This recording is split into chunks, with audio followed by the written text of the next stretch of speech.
नमस्कार, स्वागत आहे तुमचं माझ्या आणखीन एका कुकिंग ब्लॉग मध्ये। उन्हाळा चालू झालाय आणि उन्हाळ्यामध्ये कस्टर्ड खायला कोणाला नाही आवडत। लहानांपासून मोठ्यांपर्यंत सगळ्यांना कस्टर्ड आवडतं। लहान मुलांना तर हे खूप आवडतं, त्यानिमित्ताने त्यांच्या पोटात सगळी फळं तरी जातात। उन्हाळ्यामध्ये माझ्याकडे बरेच वेळा मी कस्टर्ड बनवते। आमच्या घरात सगळ्यांना कस्टर्ड आवडतं, तर मी आज कस्टर्ड बनवणार आहे। चला तर बनवायला सुरुवात करूया। कस्टर्ड बनवण्यासाठी मी इथे अर्धा लिटर दूध ऑलरेडी तापत ठेवले। आता हे छान ढवळून घ्यायचे। दुधाला छान उकळी आली पाहिजे। दुधाला उकळी येते तोपर्यंत आपण इथे कस्टर्डचं मिश्रण बनवून घ्या। तर त्यासाठी मी इथे पाव कप दूध घेतलंय। हे रूम टेम्परेचरवरचं दूध आहे, तुम्ही थंड दूध वापरलं तरीही चालेल। आणि इथे मी 2 टेबलस्पून कस्टर्ड पावडर घेतली, ही व्हॅनिला फ्लेवरची आहे। ही याच्यामध्ये मिक्स करायची।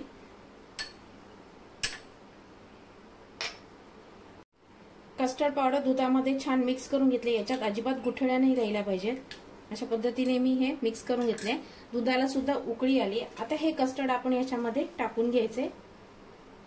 थोडं थोडं करायचं आणि हलवत राहायचे, नाहीतर खालती चिटकून जाईल। कारण का याच्यामध्ये कॉर्नफ्लॉवर आहे, तर लगेचच खाली तळाला जाऊन बसतं कॉर्नफ्लॉवर। तर हळूहळू करून हे टाकून घ्यायचे पूर्ण मिश्रण आणि हे छान ढवळत राहायचे जोपर्यंत हे थोडं दाटसर होत नाही तोपर्यंत। हे मिश्रण मी एकाच मिनिटभर छान ढवळून घेतले। आता थोडं घट्ट व्हायला लागलंय। याच्यात कॉर्नफ्लॉवर आहे त्यामुळे लगेचच दूध घट्टसर व्हायला लागलंय। आता याच्यामध्ये पाव कप मी साखर घालतेय। साखर घातल्यानंतर हे मिश्रण थोडंसं पातळ होईल। साखर घालून आणखीन एकाच मिनिटभर मी मिश्रण छान ढवळून घेतलंय। छान घट्टसर झालंय। कॉर्नफ्लॉवर आहे त्यामुळे लगेचच दूध घट्ट व्हायला सुरुवात होते। आणखीन 2 ते 3 मिनिटं मी हे शिजवून घेणार आहे। 1-3 मिनिटं मी मिश्रण छान ढवळून घेतलंय। आता छान घट्टसर झाले। आता गॅस बंद करते, कारण का थंड झाल्यावर ते आणखीन घट्ट होईल। आता मी गॅस बंद करते, पण हे सतत ढवळत राहायचे, नाहीतर याच्या गुठळ्या व्हायला लागतील। मिश्रण आपलं घट्ट झालं हे कसं ओळखायचं? चमच्यावरच्या पाठीमागच्या बाजूने आपण हे मिश्रण घेऊन बघू आणि अशी लाईन काढून बघायची। जर मिटली तर समजायचं आपलं मिश्रण अजून व्हायचंय, पण लाईन मिटली नाहीये, याचा अर्थ म्हणजे जी गॅप आहे ती जशीच मेंटेन आहे, म्हणजे आपलं मिश्रण तयार झालंय।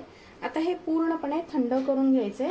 सतत हे ढवळत राहायचे 1-2 मिनिटांनी, नाहीतर याच्या गुठळ्या होतील आणि वरती साय जमा होईल।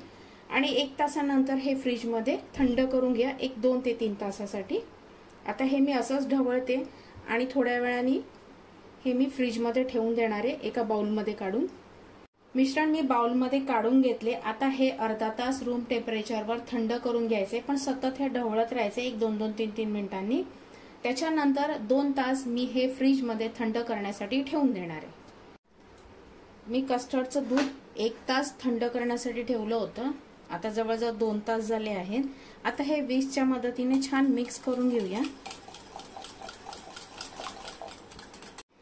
हे मिश्रण छान मिक्स करून घेतलेत। आता आपण याच्यामध्ये फळं घालून घ्या। तर त्याच्यासाठी मी इथे 1 ऍपल असं कट करून घेतले, बारीक तुकडे करून घेतलेत। फळांचे बारीक तुकडे करूनच घाला, मोठे तुकडे ठेवले तर ते खायला चांगले लागणार नाहीत। त्याच्यानंतर 2 केळी घेतलीत, द्राक्ष घेतली, द्राक्षाचे असे 2 भाग करून घेतले। हे काळं द्राक्ष आहे, हे हिरवं द्राक्ष, ह्याचे पण मी 2 भाग करून घेतले। त्याच्यानंतर 1 चिकू घेतलाय आणि डाळिंब घेतलंय। डाळिंब घालायलाच पाहिजे, त्याच्याशिवाय कस्टर्ड चांगलं लागत नाही। डाळिंब हे पाहिजेच पाहिजे कस्टर्ड मध्ये। फळं तुम्ही तुमच्या आवडीनुसार कमी जास्त करू शकता।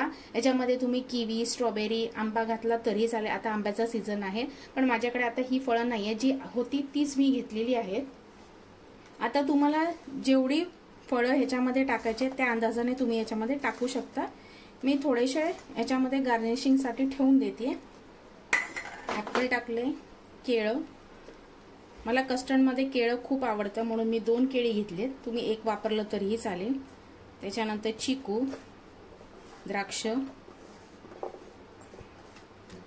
काळी द्राक्ष आणि डाळिंब।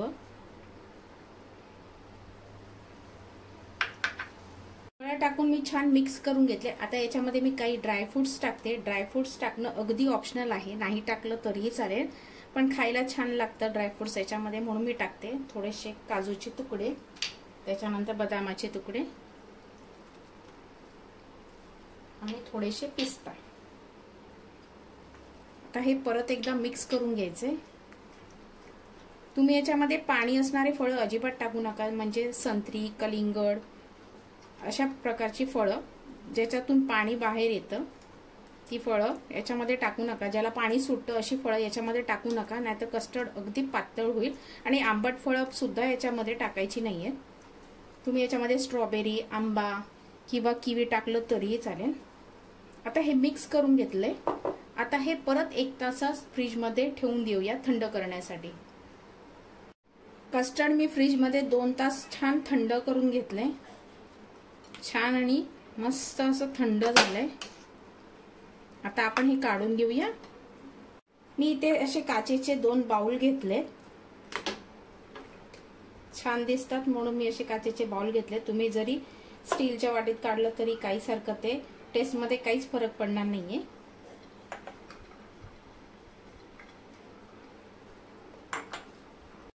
मी असं छान बाउल मध्ये काढून घेतले। वरतून डेकोरेशन साठी थोडी थोडी फळं टाकून घेऊया, म्हणजे द्राक्ष, डाळिंब, तसं तर काही गरज नाहीये।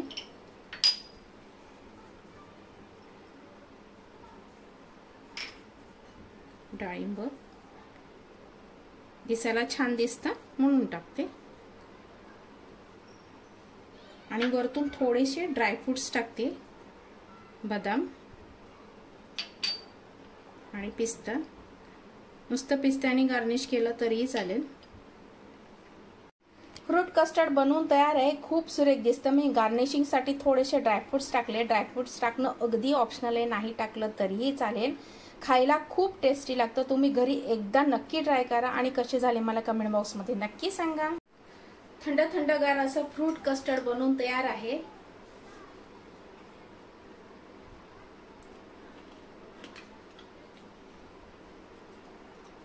एक नंबर झाला आहे। कस्टर्ड खूप सुरेख झाला आहे आणि खायलाही खूप टेस्टी लागतं। कसा वाटला आजचा कुकिंग ब्लॉग कमेंट करून नक्की सांगा। जर तुम्हाला माझे हे कुकिंग ब्लॉग आवडत असतील तर लाईक नक्की करा। पुन्हा भेटूया अशा छानशा कुकिंग ब्लॉग बरोबर। तोपर्यंत धन्यवाद।